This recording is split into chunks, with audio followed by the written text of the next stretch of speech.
Welcome to Hindi Hub. Dear students, Class 6th Hindi NCERT Malhar text ബുക്കിലെ first ചാപ്റ്ററായ മാതൃഭൂമി എന്ന കവിതയാണ് ഈ വീഡിയോയിൽ എക്സ്പ്ലെയിൻ ചെയ്യുന്നത്. ഹിന്ദിയിലെ പ്രശസ്ത കവി ശ്രീ സോഹൻലാൽ ദ്വിവേദിജിയാണ് ഈ കവിത എഴുതിയിരിക്കുന്നത്. ഈ കവിതയിലൂടെ കവി തന്റെ രാജ്യത്തോടുള്ള സ്നേഹമാണ് പ്രകടിപ്പിക്കുന്നത്. മാതൃഭൂമി, മാം സമാൻ ഭൂമി, അമ്മയാകുന്ന ഭൂമി, അതായത് നാറ്റീവ് ലാൻഡ്. ഈ ഭൂമിയിൽ ജനിച്ചത് തന്റെ ഒരു ഭാഗ്യമാണെന്നാണ് കവി കരുതുന്നത്. തന്റെ ജന്മഭൂമിയെക്കുറിച്ചും ഇവിടുത്തെ പ്രകൃതി സൗന്ദര്യത്തെക്കുറിച്ചുമാണ് ഈ കവിതയിൽ വർണ്ണിച്ചിരിക്കുന്നത്. ഇവിടെ പർവ്വതങ്ങളിൽ നിന്നൊഴുകുന്ന വെള്ളച്ചാട്ടത്തെക്കുറിച്ചും കാട്ടിലെ പക്ഷികളുടെ കളകളനാദത്തെക്കുറിച്ചും അങ്ങനെ ഒരുപാട് കാര്യങ്ങൾ തന്റെ ഈ കവിതയിലൂടെ വർണ്ണിച്ചിട്ടുണ്ട്. നോക്കാം.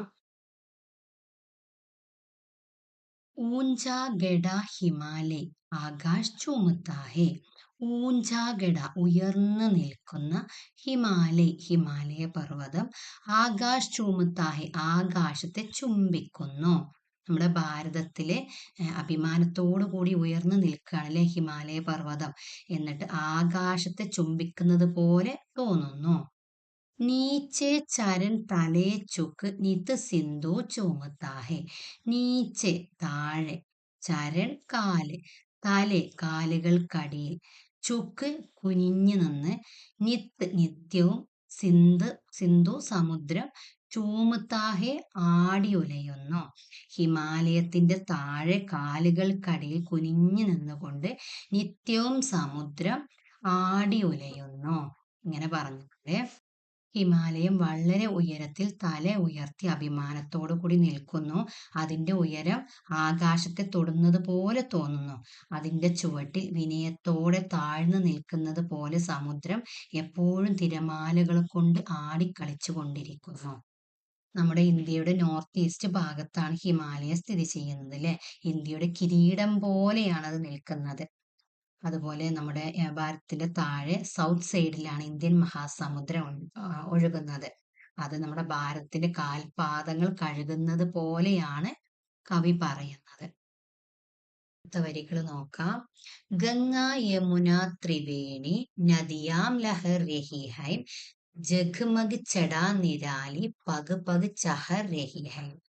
ഗംഗ യമുന ത്രിവേണി. ത്രിവേണി എന്നാൽ 3 പുണ്യ നദികളുടെ സംഗമ സ്ഥാനത്തിനെയാണ് ത്രിവേണി എന്ന് പറയുന്നത്. ത്രി എന്നാൽ 3, വേണി എന്നാൽ നദി എന്നാണ് അർത്ഥം. ഇവിടെ ഗംഗ, യമുന, സരസ്വതി ഈ 3 നദികളുടെ സംഗമ സ്ഥാനമാണ് ത്രിവേണി. ഭാരതീയ സങ്കല്പം അനുസരിച്ച് അലഹബാദിൽ, ഇന്നത്തെ പ്രയോഗരാജ് എന്ന സ്ഥലത്ത് ഈ 3 നദികൾ ഒന്നിച്ചു ചേരുന്ന ഒരു പുണ്യസ്ഥലമുണ്ട്. അതിനെയാണ് ത്രിവേണി സംഗമം എന്ന് പറയുന്നത്. 3 നദികളാണെങ്കിലും 2 നിറത്തിലുള്ള വെള്ളം ഒന്നിച്ചു ചേരുന്ന ഒരു അത്ഭുത കാഴ്ചയാണ് ഈ ത്രിവേണി സംഗമത്തിലുള്ളത്. അതായത് ഗംഗ, യമുന, സരസ്വതി ഈ 3 നദികളുടെ സംഗമ സ്ഥാനത്തും നദിയാം ലഹർ രഹി ഹേ. ലഹർ വേവ്സ്, തിരമാലകള്. നദിയാം ഈ നദികള്, ലഹർ രഹി ഹേ അലയടിച്ചു കൊണ്ടിരിക്കുന്നു. ഗംഗ, യമുന, സരസ്വതി എന്നീ പുണ്യ നദികൾ തിരമാലകളോടെ ഈ മണ്ണിൽ ഒഴുകുന്നു. ജഗ്മഗ് ചടാ നിരാലി. ജഗ്മഗ് സ്പാർക്ലിംഗ്, തിളങ്ങുന്ന. ചട ബ്യൂട്ടി, ശോഭ. നിരാലി യുണീക്ക്, അതുല്യമായ. ജഗ്മഗ് ചടാ നിരാലി ഇവയുടെ തിളങ്ങുന്ന ഭംഗി വളരെ മനോഹരമാണ്. പഗ് പഗ് ചഹർ രഹി ഹേ. പഗ് പഗ് ഓരോ ചുവടിലും, ചഹർ പരക്ക, സ്പ്രെഡ് ചെയ്യുക, ചഹർ രഹി ഹേ വ്യാപിക്കുന്നു. ഓരോ ചുവടിലും ഇതിന്റെ ഭംഗി വർദ്ധിച്ചു കൊണ്ടിരിക്കുന്നു, വ്യാപിച്ചു കൊണ്ടിരിക്കുന്നു. ഈ നദികൾ കാരണം നമ്മുടെ നാടിന്റെ തിളക്കവും ഭംഗിയും വളരെ സവിശേഷമാണ്. അത് രാജ്യത്തിന്റെ ഓരോ സ്റ്റെപ്പും ഓരോ അടിയും മനോഹരമാക്കിയിരിക്കുന്നു. ഇവിടെ കവി ഉദ്ദേശിച്ചത് ഭാരതത്തിലെ ഏറ്റവും പവിത്രമായി കരുതപ്പെടുന്ന നദികളാണ് ഗംഗ, യമുന. ഈ നദികളും അവ ഒന്നിച്ചു ചേരുന്ന ത്രിവേണി സംഗമവും ഈ മണ്ണിലൂടെയാണ് ഒഴുകുന്നത്. ഈ നദികൾ വെറുതെ ഒഴുകുകയല്ല, മനോഹരമായ തിരമാലകളോടെ ഒഴുകി നീങ്ങുകയാണ്. ഈ നദികൾ ഒഴുകുന്നത് കൊണ്ട് നമ്മുടെ നാടിന് ലഭിക്കുന്ന ഒരു പ്രത്യേക തിളക്കമുണ്ട്. ഈ നദികളിലെ ജലം രാജ്യത്തിന്റെ എല്ലാ ഭാഗത്തും ഒഴുകിയെത്തുന്നു. അത് നമ്മുടെ നാടിന്റെ ഓരോ സ്റ്റെപ്പിലും ഓരോ ഭാഗത്തും പച്ചപ്പുള്ളതും സമൃദ്ധമുള്ളതുമാക്കി മാറ്റുന്നു. നെക്സ്റ്റ് സ്റ്റാൻസ നോക്കാം. വഹ് പുണ്യഭൂമി മേരി, വഹ് സ്വർണഭൂമി മേരി, വഹ് ജന്മഭൂമി മേരി, വഹ് മാതൃഭൂമി മേരി. വഹ് പുണ്യഭൂമി മേരി, അത് എന്റെ പുണ്യഭൂമിയാണ്. വഹ് സ്വർണഭൂമി മേരി, അത് എന്റെ സ്വർണഭൂമിയാണ്. ഭാരതം എന്റെ സ്വർണഭൂമിയാണ്. പ്രകൃതി അനുഗ്രഹിച്ച ആ നാട് എന്റെ പവിത്രമായ പുണ്യഭൂമിയും പൊന്നു വിളയുന്ന സ്വർണഭൂമിയുമാണ്. സ്വർണഭൂമി എന്നത് കൊണ്ട് ഉദ്ദേശിച്ചത് നെല്ല്, ഗോതമ്പ്, അതുപോലെ സുഗന്ധവ്യഞ്ജനങ്ങളൊക്കെ കൃഷി ചെയ്യുന്ന ഭൂമിയാണ് ഭാരതം. വഹ് ജന്മഭൂമി മേരി, അത് എന്റെ ജന്മഭൂമിയാണ്. വഹ് മാതൃഭൂമി മേരി, അത് എന്റെ മാതൃഭൂമിയാണ്.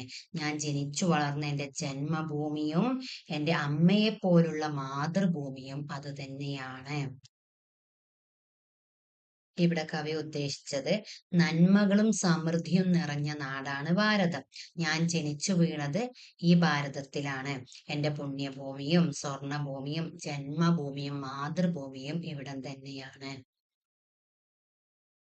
നെക്സ്റ്റ്, ചർനെ അനേക് ചർത്തെ ജിസ്കി പഹാഡിയോ മേ ചിടിയാം ചഹക് രഹി ഹൈ ഹോ മസ്ത് ചാടിയോ മേ. ചർനെ, ചർനെ വാട്ടർഫാൾസ്, വെള്ളച്ചാട്ടങ്ങള്, അരുവികള് എന്നൊക്കെയാണ് അർത്ഥം. ചർത്തെ ഒഴുകുന്നു. ചർനെ അനേക് ചർത്തെ, അനേകം അരുവികൾ ഒഴുകുന്നു. ജിസ്കി പഹാഡിയോമേ, പഹാഡിയോ മലനിരകള്, കുന്നുകള് എന്നൊക്കെയാണ്. ജിസ്കി പഹാഡിയോമേ, അതിന്റെ മലനിരകളിൽ നിന്ന്, ഭാരതത്തിന്റെ മലനിരകളിൽ നിന്ന് അനേകം അരുവികളും വെള്ളച്ചാട്ടങ്ങളും ഒഴുകുന്നു. ചിടിയാം ചഹക് രഹി ഹൈം, ചിടിയാ പക്ഷികള്, ചഹക്ക് പക്ഷികളുടെ കളകളനാദത്തിനാണ് ട്ടോ ചഹക് എന്ന് പറയാ. ചിടിയാം ചഹക് രഹി ഹേ, പക്ഷികൾ പാട്ടുപാടിക്കൊണ്ടിരിക്കുന്നു. ഹോ മസ്ത് ചാടിയോ മേ, മസ്ത് ഹാപ്പി, ആനന്ദം. ചാടിയോ കുറ്റിക്കാടുകള്, പുൽമേടുകള് എന്നൊക്കെയാണ് അർത്ഥം. ഹോ മസ്ത് ചാടിയോമേ, ആനന്ദത്തില് കുറ്റിക്കാടുകളിൽ നിന്ന്. പക്ഷികള് സന്തോഷത്തോടെ കുറ്റിക്കാടുകളില് പാട്ടുപാടിക്കൊണ്ടിരിക്കുന്നു. ചഹക് രഹി ഹേ, പാട്ടുപാടുന്നു. നമ്മുടെ മാതൃഭൂമിയുടെ മലനിരകളിൽ നിന്നും കുന്നുകളിൽ നിന്നും മനോഹരമായ ധാരാളം കാട്ടരുവികളും വെള്ളച്ചാട്ടങ്ങളും താഴോട്ട് ഒഴുകിയെത്തുന്നുണ്ട്. അതുപോലെ ഇവിടുത്തെ പച്ചപ്പുള്ള കാടുകളിൽ പക്ഷികൾ യാതൊരു ഭയവും ഇല്ലാതെ സന്തോഷത്തിൽ മനം മറന്ന് പാട്ടുപാടി ആനന്ദിക്കുന്നു. ചുരുക്കത്തിൽ കവി ഉദ്ദേശിച്ചത് നമ്മുടെ ഭാരതം പ്രകൃതി ഭംഗി കൊണ്ട് മാത്രമല്ല ജീവികൾക്കും പക്ഷികൾക്കും സമാധാനത്തോടെയും സന്തോഷത്തോടെയും ജീവിക്കാൻ പറ്റിയ സുരക്ഷിതമായ ഒരിടം കൂടിയാണ് എന്നാണ്. പ്രകൃതി എപ്പോഴും ഉത്സവ ലഹരിയിൽ ഹാപ്പിയോടെ നിൽക്കുന്ന ഒരു നാടാണ് എന്നാണ്. Next stanza. അമരായ ഗനി ഹൈ കോയൽ പുകാർത്തി ഹെ, ബഹത്തി മലൈ പവൻ ഹെ തൻ മൻ സംവാർത്തി ഹെ. അമരായ, അമരായ മാന്തോപ്പുകൾ, മാവിൻ തോട്ടങ്ങൾ. ഘനി ഇടതൂർന്ന്, അമരായാം ഘനിഹെ, ഇടതൂർന്ന മാവിൻ തോപ്പുകൾ ഇവിടെയുണ്ട്. തിങ്ങിയ മാവിൻ തോട്ടങ്ങൾ ഇവിടെയുണ്ട്. കോയൽ പുക്കാർത്തിയെ, കോയൽ കുയില്, കുക്കു. പുക്കാർത്തിഹെ, പാട്ട് പാടുന്നു, കൂവുന്നു. കുയില് മനോഹരമായി പാട്ട് പാടുന്നു. ബഹ്തി മലൈ പവൻഹെ, ബഹ്തി ഒഴുകുന്നു. മലൈ, മലൈ ചന്ദൻ കാ വൃക്ഷ്, സാൻഡൽവുഡ് ആണ്. പവൻ കാറ്റ്. ബഹ്തി മലൈ പവൻഹെ, ചന്ദന മണമുള്ള, ചന്ദനത്തിന്റെ മണമുള്ള കുളിർ കാറ്റ് ഒഴുകി വരുന്നു. തൻ മൻ സംവാർത്തിഹെ, തൻ ശരീരം, മൻ മനസ്സ്, സംവാർത്തിഹെ ആനന്ദിപ്പിക്കുന്നു. അത് ശരീരത്തിനെയും മനസ്സിനെയും ആനന്ദിപ്പിക്കുന്നു. അതായത് നമ്മുടെ നാട്ടിൽ പച്ച പിടിച്ച് കിടക്കുന്ന ഇടതൂർന്ന വലിയ വലിയ മാന്തോപ്പുകളുണ്ട്. വസന്തകാലമാകുമ്പോൾ ആ മാന്തോപ്പുകളിൽ ഇരുന്ന് കുയിലുകൾ വളരെ മധുരമായ ശബ്ദത്തിൽ പാട്ടുപാടുന്നു. അതുപോലെ തന്നെ തെക്ക് നിന്നുള്ള മലൈ പർവ്വതത്തിൽ നിന്നും വരുന്ന ചന്ദനത്തിന്റെ സുഗന്ധവുമായി വരുന്ന കുളിർക്കാറ്റ് നമ്മുടെ നാട്ടിലൂടെ കടന്നു പോകുമ്പോൾ നമ്മുടെ ശരീരത്തിനും മനസ്സിലും സന്തോഷവും പുതിയൊരു ഉന്മേഷവും ലഭിക്കുന്നു. ചുരുക്കത്തിൽ കവി ഉദ്ദേശിച്ചത് നമ്മുടെ മാതൃഭൂമിയിലെ കാഴ്ചകൾ കണ്ണുകൾക്ക് മാത്രമല്ല, അതുപോലെ നമ്മുടെ മനസ്സിനും ശരീരത്തിനും ഒരുപോലെ ശാന്തിയും ആശ്വാസവും നൽകുന്നു എന്നാണ്. നെക്സ്റ്റ്, വഹ് ധർമ്മഭൂമി മേരി വഹ് കർമ്മഭൂമി മേരി വഹ് ജന്മഭൂമി മേരി വഹ് മാതൃഭൂമി മേരി. വഹ് ധർമ്മഭൂമി മേരി, അത് എൻ്റെ ധർമ്മഭൂമിയാണ്, അതായത് നീതിയുടെ നാടാണ്. വഹ് കർമ്മഭൂമി മേരി, അത് എൻ്റെ കർമ്മഭൂമിയാണ്, കർമ്മം ചെയ്യേണ്ട നാട്, കടമകൾ ചെയ്യേണ്ട നാടാണ്. വഹ് ജന്മഭൂമി മേരി, അത് എൻ്റെ ജന്മഭൂമിയാണ്, ഞാൻ ജനിച്ച ഭൂമിയാണ്. വഹ് മാതൃഭൂമി മേരി, അത് എൻ്റെ മാതൃഭൂമിയാണ്, അതായത് അമ്മയാകുന്ന നാടാണ്. അതായത് സത്യവും നന്മയും നിറഞ്ഞ ലോകത്തിന് സത്യത്തിന്റെ വഴി കാണിച്ചു കൊടുത്ത ഈ നാട് എൻ്റെ ധർമ്മഭൂമിയാണ്. ജീവിതത്തിൽ എനിക്ക് ചെയ്യാനുള്ള എല്ലാ കാര്യങ്ങളും കടമകളും ചെയ്യേണ്ട എൻ്റെ കർമ്മഭൂമിയും ഇത് തന്നെയാണ്. അതുപോലെ ഞാൻ ജനിച്ചു വീണ എൻ്റെ ജന്മഭൂമിയും എൻ്റെ സ്വന്തം അമ്മയെ പോലെ ഞാൻ സ്നേഹിക്കുന്ന മാതൃഭൂമിയും ഇത് തന്നെയാണ്. ഇവിടെ കവി ഉദ്ദേശിച്ചത് നമ്മുടെ രാജ്യം വെറും ഒരു മണ്ണല്ല, മറിച്ച് അത് നമുക്ക് നീതിയും കടമകളും പഠിപ്പിച്ചു തരുന്ന പവിത്രമായ ഒരിടം കൂടിയാണ്. അങ്ങനെയുള്ള ജന്മനാടിനോട് നമുക്കും വലിയ കടപ്പാടുണ്ട് എന്നാണ്. Next stanza. ജന്മേ ജഹാദെ രഘുപതി ജന്മി ജഹാദി സീത ശ്രീകൃഷ്ണനെ സുനായി വംശി പുനീത് ഗീത. ജന്മേ ജഹാദെ രഘുപതി, രഘുപതി ശ്രീരാമനാണ്, ശ്രീരാമൻ ജനിച്ചത് ഇവിടെയാണ്. ജന്മി ജഹാദി സീത, സീതാദേവി ജനിച്ചതും ഇവിടെയാണ്. ശ്രീകൃഷ്ണനെ സുനായി, സുനായി കേൾപ്പിച്ചു തന്നു, ശ്രീകൃഷ്ണൻ നമുക്ക് കേൾപ്പിച്ചു തന്നു. വംശി പുനീത് ഗീത, വംശി പാംസുരി എന്നാണ് അർത്ഥം, ഓടക്കുഴൽ. പുനീത് പവിത്രമായ, ഗീത ഭഗവത്ഗീത. ശ്രീകൃഷ്ണൻ കേൾപ്പിച്ചു തന്നു, ഓടക്കുഴൽ നാദം കേൾപ്പിച്ചു തന്നു, അതുപോലെ പവിത്രമായ ഭഗവത്ഗീതയുടെ നാട് കൂടിയാണിത്. അതായത് ണമെന്ന് സ്വന്തം ജീവിതത്തിലൂടെ കാണിച്ചു തന്ന ശ്രീരാമനും ത്യാഗത്തിന്റെയും സഹനത്തിന്റെയും പ്രതീകമായ സീതാദേവിയും ജന്മമെടുത്ത പുണ്യഭൂമിയാണിത്. അതുപോലെ തന്നെ പുല്ലാങ്കുഴൽ ഊതി, ഓടക്കുഴൽ ഊതി ജനമനസ്സുകളെ കവർന്നെടുത്ത ശ്രീകൃഷ്ണൻ പവിത്രമായ ഭഗവത്ഗീതയുടെ ദിവ്യ സന്ദേശം ലോകത്തിന് ഉപദേശിച്ചു നൽകുകയും ചെയ്തു. ചുരുക്കത്തിൽ കവി ഉദ്ദേശിച്ചത് നമ്മുടെ രാജ്യം വെറും ഒരു ഭൂപ്രദേശം മാത്രമല്ല, മറിച്ച് ലോകത്തിന് മുഴുവനും വഴികാട്ടികളായ ജ്ഞാനിമാരുടെയും അവതാര പുരുഷന്മാരുടെയും നാടുകൂടിയാണ് ഈ ഭാരതം എന്നാണ്.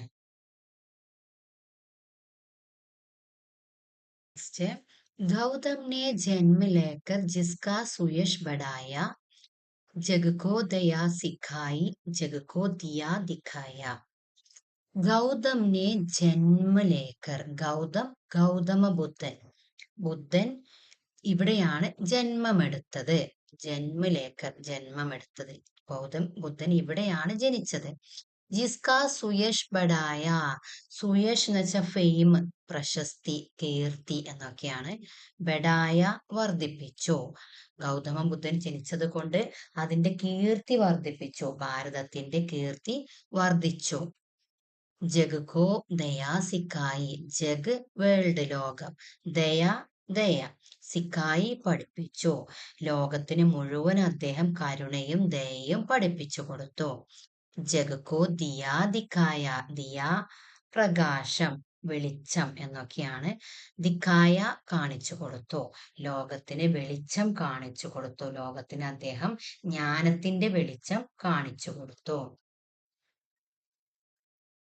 ഇവിടെ അഹിംസയും സമാധാനവും നിറഞ്ഞ ഗൗതമ ബുദ്ധൻ ജനിച്ചത് ഈ ഭാരത മണ്ണിലാണ്.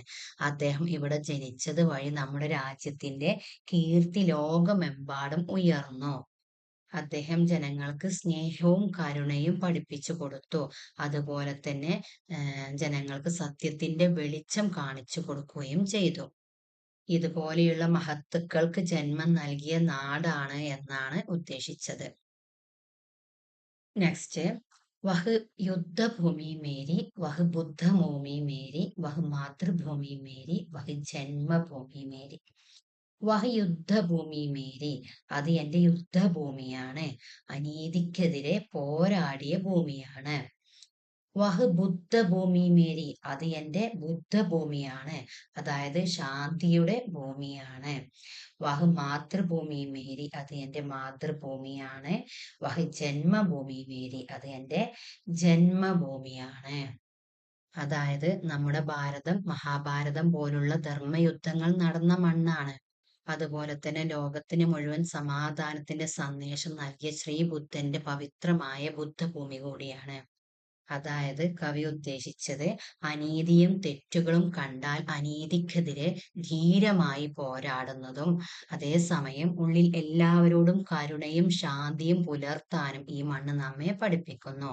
ഇങ്ങനെയുള്ള വലിയ പാരമ്പര്യമുള്ള ഭാരത മണ്ണിൽ ജനിക്കാൻ കഴിഞ്ഞതില് കവി അതീവ അഭിമാനം കൊള്ളുന്നു.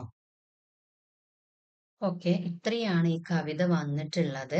ഭാരതത്തിന്റെ അതിമനോഹരമായ പ്രകൃതി ഭംഗിയാണ് കവി ഇതിൽ വർണ്ണിച്ചിരിക്കുന്നത്. മാതൃരാജ്യത്തോടുള്ള ആഴമേറിയ ദേശഭക്തിയാണ് ഈ കവിതയുടെ സന്ദേശം. നമുക്ക് കവിയെ ഒന്ന് പരിചയപ്പെടാം. इस कविता को हिंदी के प्रसिद्ध कवियों में से एक सोहनलाल द्विवेदी ने लिखा है.